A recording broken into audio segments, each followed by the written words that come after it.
Hey guys, so I came outside to read chapter 15 of Because of Winn-Dixie to you guys, and my neighbor's dogs, I guess they heard me out here, and so they've started barking, and so if you hear that in the background, I don't know, maybe it'll add to the ambiance of the book. So here goes chapter 15. The Herman W. Block Memorial Library's air conditioning unit didn't work very good, and there was only one fan. And from the minute me and Winn-Dixie got in the library, he hogged it all. He lay right in front of it and wagged his tail and let it blow his fur all around. Some of his fur was pretty loose and blew right off of him like a dandelion puff. I worried about him hogging the fan, and I worried about the fan blowing him bald. But Miss Franny said not to worry about either thing, that Winn-Dixie could hog the fan if he wanted, and she had never in her life seen a dog made bald by a fan. Sometimes when Miss Franny was telling a story, she would have a fit. They were small fits and they didn't last long, but what happened was she would forget what she was saying. She would just stop and start to shake a little, like a leaf. And when that happened, Winn-Dixie would get up from the fan and sit right at Miss Franny Block's side. He would sit up tall, protecting her, like his ears standing up straight on his head, like soldiers. And when Miss Franny stopped shaking and started talking again, Winn-Dixie would lick her hand and lie back down in front of the fan.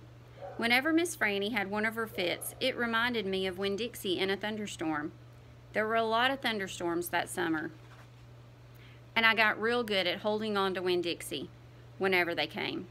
I held on to him and comforted him and whispered to him and rocked him just the same way he tried to comfort Miss Franny when she had her fits. Only I held on to Winn-Dixie for another reason too. I held on to him so tight he wouldn't run away. It all made me think about Gloria Dump. I wondered who comforted her when she heard those bottles knocking together, those ghosts chattering about the things she had done wrong. I wanted to comfort Gloria Dump, and I decided that the best way to do that would be to read her a book. Read it to her loud enough to keep the ghost away. And so I asked Miss Franny. I said, "Miss Franny, I've got a grown-up whose eyes are going on her, and I would like to read her a book out loud. Do you have any suggestions?" "Suggestions?" Miss Franny said. "Yes, ma'am, I have suggestions. Of course I have suggestions. How about Gone with the Wind?" "What's that about?" I asked her. "Why," said Miss Franny, "it's a wonderful story about the Civil War." "The Civil War?" I said. "Do not tell me you have never heard of the Civil War." Miss Franny Block looked like she was going to faint. She waved her hands in front of her face. "I know about the Civil War," I told her. "That was the war between the South and the North over slavery." "Slavery, yes," said Miss Franny. "It was also about states' rights and money. It was a terrible war. My great-grandfather fought in that war. He was just a boy." "Your great-grandfather?"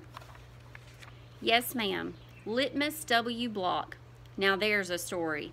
Winn-Dixie yawned real big and lay down on his side with a thump and a sigh. I swear he knew that phrase, "Now there's a story," and he knew it meant we weren't going anywhere real soon. "Go ahead and tell it to me, Miss Franny," I said, and I sat down cross-legged next to Winn-Dixie. I pushed him and tried to get him to share the fan, but he pretended he was asleep, and he wouldn't move. I was all settled in and ready for a good story when the door banged and pinch-face Amanda Wilkinson came in. Winn-Dixie sat up and stared at her.